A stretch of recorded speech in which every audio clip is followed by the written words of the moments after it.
Casi, casi, este mes por los pelos podemos hacer, pero que claro, ha sido un mes muy lioso, con elecciones, con candidatos, con mucho jaleo aquí en la radio, y por eso decía que casi por los pelos podemos hacer nuestra revisión de lo que ha ido pasando en el mes de mayo, año tras año, en la historia de España. Pero aquí está Mariano Navarro de nuevo, pues para recordarnos cuáles han sido esos eventos tan importantes de recordar. Buenos días, Mariano, ¿qué tal? ¿Cómo estás? Buenos días, José Luis. Sí, en tiempo de descuento, hemos cogido este mes, qué Sí, bárbaro. sí, sí, sí, sí. Salvados por la campaña, como dice aquel, pero vamos, Sí, que sí. nunca es tarde cuando el aprendizaje es tan bueno como el que nos traes mes tras mes. Venga, cuéntanos, ¿por dónde empezamos a Bueno, hablar del mes de mayo? pues mira, vamos a empezar por hacer buena tu puntualización sobre Guadalete-Guadalhorce. Efectivamente, el general Tarif entró en el 711, el Ujú. general Omeya, a invadir la península y fue derrotado el rey Rodrigo Godo en Guadalete, En no en Guadalete. Guadalhorce. Guadalhorce fue en 1326, fue posterior a a la batalla de las Navas de Tolosa, y Enrique II de Castilla les derrotó también, y ahí de verdad entre las Navas y Guadalhorce fue el punto de inflexión de Ujú, ir poco a poco los musulmanes perdiendo territorio en la península. ujú. Pero la invasión de Tarif fue en Guadalete. ¿No? Ah, Lo digo para que no haya dudas y que la gente tenga toda la información correctamente puesta y ubicada, No que eso es importante. recordaba, no recordaba yo el momento, pero sí es cierto. El último día que estuvimos hablando, me sonaba a mí que esto, la última batalla de los Reyes Godos aquí en España fue la de Guadalete, y a partir de Sí, ahí ya se puede dar como punto de inflexión, ¿no? Para el comienzo sí, que de la conquista además fue musulmana. Sancho, el sobrino de Rodrigo, quien era el que estaba a cargo de las tropas en Guadalete. Ujú. Bueno, aclarado este lapsus, pues continuamos ahora con cosas que han ocurrido en el mes de mayo. Mira, hay un acontecimiento en Guadalajara que es muy vistoso, lo anuncian todos los años y es importante, pues la caballada de Atienza. La caballada de Ujú. Atienza que tiene su origen en la intención de hacerse con ese territorio el rey de León Ujú. en 1162. Entonces estaba ahí el infante Alfonso, al que luego sería Alfonso VIII, y los atencinos, los habitantes de Atienza, urdieron una estrategia para que no fuese apresado por las tropas leonesas. Así es que le vistieron de arriero y simularon una romería, y con esta romería, que duró varios días, consiguieron salvar al infante y llevándole hasta Ávila. Con lo cual, este hecho histórico muy importante en nuestra provincia consiguió que ese territorio continuase en la corona de Castilla y no en la de León, que eran las pretensiones. Y cómo poco a poco se fue configurando lo que hoy conocemos la España, que ya venía de hecho de los romanos como Hispania, la quinta provincia romana, o sea Ujú. que tampoco es, luego se desmembró, ¿no? Y se desmembró y pasó lo que pasó hasta que llegaron los Reyes Católicos. Ujú. Bueno, Seguimos avanzando. He hecho vamos a este seguir. apunte de proximidad. Sí. Estamos en 1453, es la caída de Constantinopla. La caída de Constantinopla a manos de los otomanos y Mm. pérdida por los cristianos fue realmente el punto de inflexión en 1453 del corte de suministros entre Asia y los reinos de Europa.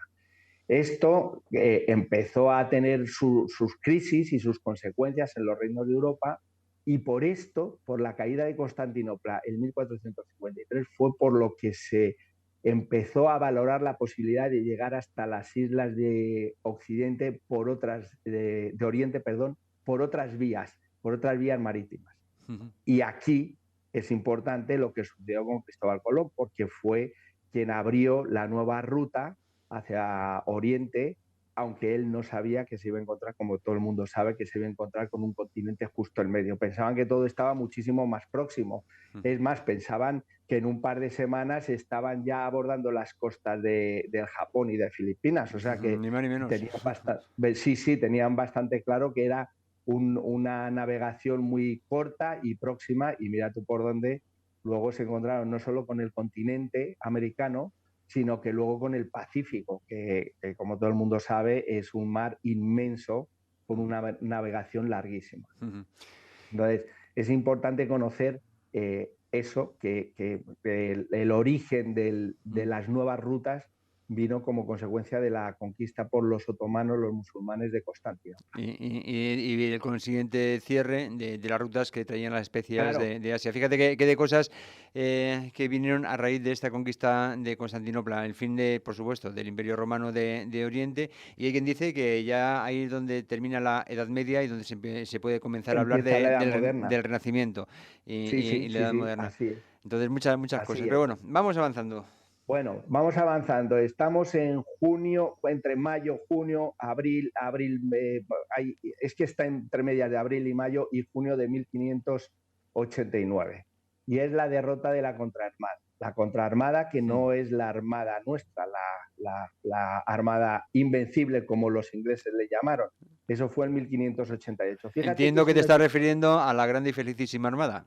Exacto, Exacto. exacto, exacto, No exacto, dejaremos de exacto. Que recordarlo. los ingleses le llamaron la Armada Invencible, como consiguieron, gracias a las tormentas y gracias a una estrategia, ya contaremos en su día, en el mes de agosto, una estrategia muy, muy útil para ellos, pero de verdad quien dispersó la Armada en 1588 fue las tormentas y no tanto los. Pero fíjate, al año siguiente, en 1589, la reina Isabel I de Inglaterra decidió hacer una armada, que la llamaron la contraarmada, con el fin de intentar eliminar todos los restos de la Armada Española.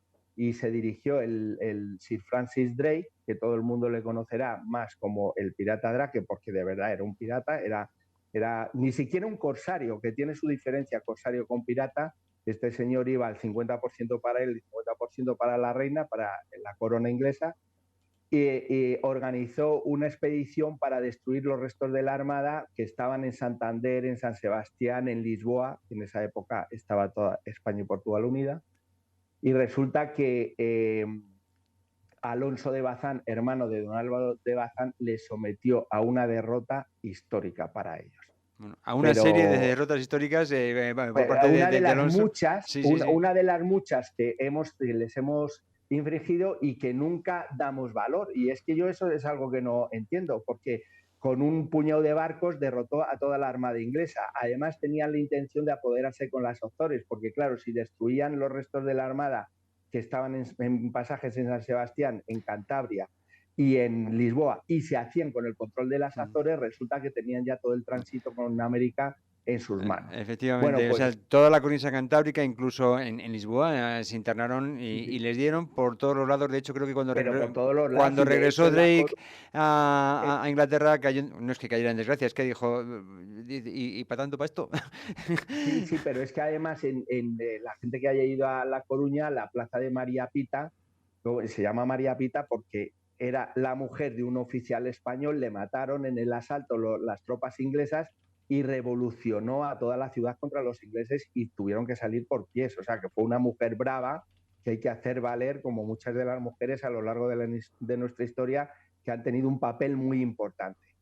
Pues fíjate, esta figura de la contraarmada la conoce muy poca gente, hay que darla a conocer, porque es que además, como consecuencia de esto, se hizo el Tratado de Londres con el rey Jacobo I, y en el Tratado de Londres se acordó que nunca más la Armada inglesa agrediría a la Armada española, pero además el rey español Felipe II les concedía que podían mandar colonos a los territorios del norte de la Nueva España, porque eran territorios que para España no tenía mucho sentido. Y de hecho, fíjate que el Mayflower es el primer barco inglés con colonos que llegó a las costas de Nueva Inglaterra. Fue el 1622, 21, no recuerdo bien el año, pero fue el primer barco con colonos. O sea, si tú extrapolas desde este acuerdo hasta en aquella época que todas las expediciones tardaban años en llegar, fue cuando ellos se sintieron legitimados bajo el amparo del Acuerdo de Londres en poder llegar al norte de la Nueva España con el capitán Smith, que se casó con Pocahontas y que dan mucha publicidad a la película de la integración de los indios con los ingleses, y todo el mundo sabe que eso no fue exactamente así. Este es importante, este hecho histórico, porque puso de nuevo a los ingleses a pies de la Armada Española de España. Nos vamos a ir a 1785, donde es el origen, importante dato, de la bandera española. Carlos III hace un real decreto por el que instaura la bandera rojigualda como bandera insignia de los barcos de la Armada. En aquella época todos los barcos tenían banderas blancas con distintos blasones y distintos escudos, pero claro, todas eran blancas y se confundían mucho en las batallas navales. Entonces, él decidió diferenciar a la Armada nuestra con unos colores vistosos y que no diesen mucho lugar a dudas de dónde estaban los barcos amigos y enemigos. Y luego fue Isabel II en 1843 quien definitivamente puso como enseña nacional la bandera rojigualda. Lo digo para todos los que hablan del origen de la bandera y esto, pues que sepan que el origen de la bandera es mucho más antiguo de lo que las malas lenguas van diciendo por ahí. Normalmente aquellos que opinan sobre banderas suelen tener unos criterios bastante condicionados, con lo cual el caso que hay que hacer es el justo máximo teniendo en cuenta el dato, como nos lo acabas de traer. Muchos ya lo conocíamos, pero que en fin, así son las cosas, después que te cuenten lo que te cuenten. Seguimos avanzando. Sí, que te cuente lo que te cuente. Vale, nos vamos al levantamiento de Madrid contra las tropas francesas. Hombre, faltaría más.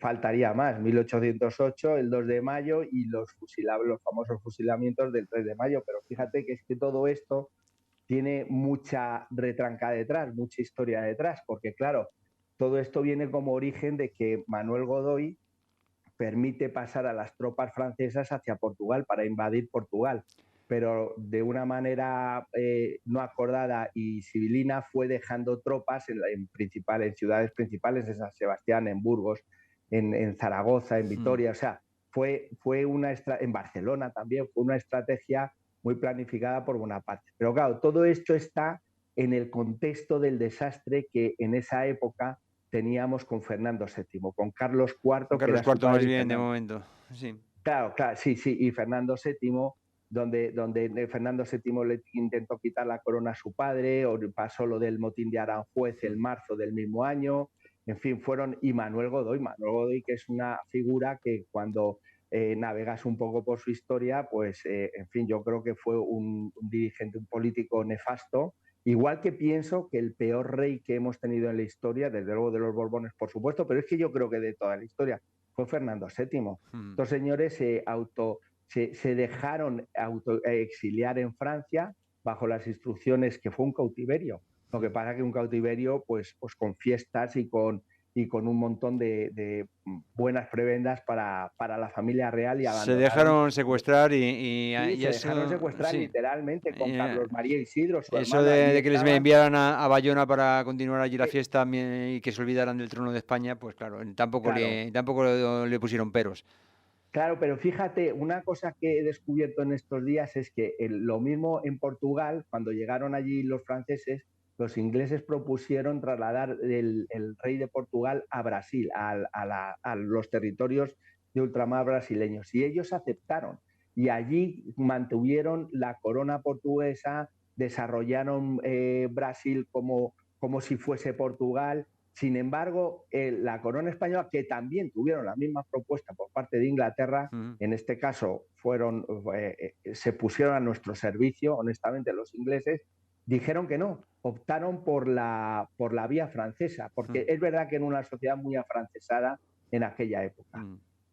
Y este es el origen, el no querer, el dispendio que hicieron en Francia en este autoexilio, fue el origen de los movimientos antiespañoles, anti-rey y republicanos allí. Es verdad que también los ingleses trabajaron ahí con dos barajas, porque por un lado aquí ayudaban en la invasión francesa. A ver, ya sabemos que lo que significa que Inglaterra nos ayudara, que simplemente que quería hacer la cusquilla a Francia, ni más ni menos. Consiste ese tipo de ayudas. En fin. Sí, su objetivo, porque Inglaterra y Francia han sido eternamente enemigos. Lo han sido siempre. Vamos a ir avanzando, Mariano, que como siempre se nos echa el tiempo encima y todavía vamos por el siglo XIX, hay a principios. Es cierto. Mira, voy a hacer una mención porque el 1 de mayo se celebra el Día de los Trabajadores, y es porque en Chicago en unas revueltas hubo un montón de muertos en 1886 y decidieron, debido a estas masacres, insisto, en Chicago, en las revueltas de High Market se llaman, algo así, decidieron celebrar todo el 1 de mayo, el Día de los Trabajadores, en memoria a este abuso que hubo por parte de las autoridades de Chicago. Y luego quería hacer una mención a Dunkerque. Dunkerque es una batalla de la Segunda Guerra Mundial que fue el 26 de mayo de 1940. Seguro que muchas de las personas que nos están oyendo han visto la película y seguro que muchas de las personas, la mayoría, cuando han visto la película han pensado, hay que ver los ingleses cómo salvaron a sus soldados. O sea, nada más lejos de la realidad. Dunkerque es la humillación de un ejército, pero una humillación brutal. Sin embargo, ellos, en su habilidad y manejando los medios como lo manejan, han conseguido transmitir una imagen de salvamento, de heroicidad, sí. Heroicidad, que no es verdad, Nadie se explica lo que he intentado averiguar por ahí, nadie se explica por qué el ejército alemán no quiso eliminar a las tropas, porque estaban todas aglutinadas en Dunkerque. Sí. Pero fíjate cómo ellos han dado la vuelta a la tortilla y de una acción militar humillante han sacado el lado bueno y lo han transmitido a todo el mundo. Y quiero comparar eso con la batalla de Krasny Brod, de las tropas españolas en el frente de Rusia, que nadie sabe lo que el inmenso cómo retuvieron a los rusos el avance allí, y sin embargo con unos pocos hombres consiguieron una no victoria, pero sí un hecho histórico militar muy importante en aquella época, en la Segunda Guerra Mundial. Y son connotaciones fuera de lo político, de si era la división azul o si no, sino estrictamente desde el punto de vista militar. Y seguro que hay muchos militares que nos escuchan y tienen más criterio que yo. Pero como unos no decimos nuestros éxitos y otros, hasta sus fracasos, los transforman en éxito. Sí, ya sabemos que cómo funciona eso, se llama propaganda y efectivamente, se llama propaganda, sí. Efectivamente la parte anglosajona se les da muy bien y parece ser que la parte ibérica como que no tan bien. Tenemos que ir terminando. Mariano, tenemos que ir terminando, pero tienes un minutillo para lo que consideres oportuno. Bueno, en 1707 también se forma el cuerpo de alabarderos, que es la Guardia Real, lo que hoy conocemos como Guardia Real. Es probablemente uno de los cuerpos de Guardia Reales más antiguos que hay en el mundo, como la infantería nuestra. Y nos vamos a ir un poco más atrás, 1643 es la derrota de Rocroi. Rocroi es la primera derrota que los tercios españoles tienen enfrente del ejército francés. Ahí fue la primera vez que los tercios sufrieron una derrota y bueno, pues también hablamos de los éxitos, pero de vez en cuando tenemos que hablar también de nuestras derrotas, que las hemos tenido, porque si no, José Luis, mantendríamos todos los territorios de ultramar intactos y de hecho los fuimos perdiendo poco a poco, pues muchas veces pues por malas gestiones más que por otra cosa. En fin, bueno, pues ya hemos hecho una nueva revisión a las cosas que han ido pasando a lo largo de la historia y en un mes de mayo, y lo hemos hecho pues como cada mes con Mariano Navarro, a quien ya agradecemos su presencia aquí en Es la Mañana de Guadalajara y a quien ya emplazamos pues para que en junio pues hagamos lo propio, a ver si no llegamos también salvados por la campana como ha pasado este mes, ¿no? Es verdad, un mes vamos a tener que hacer 2 meses en uno, este paso. Nada, nos organizaremos. Muchas gracias, Mariano, y hasta entonces. Hasta luego. Un abrazo, José Luis, un abrazo a todos, adiós.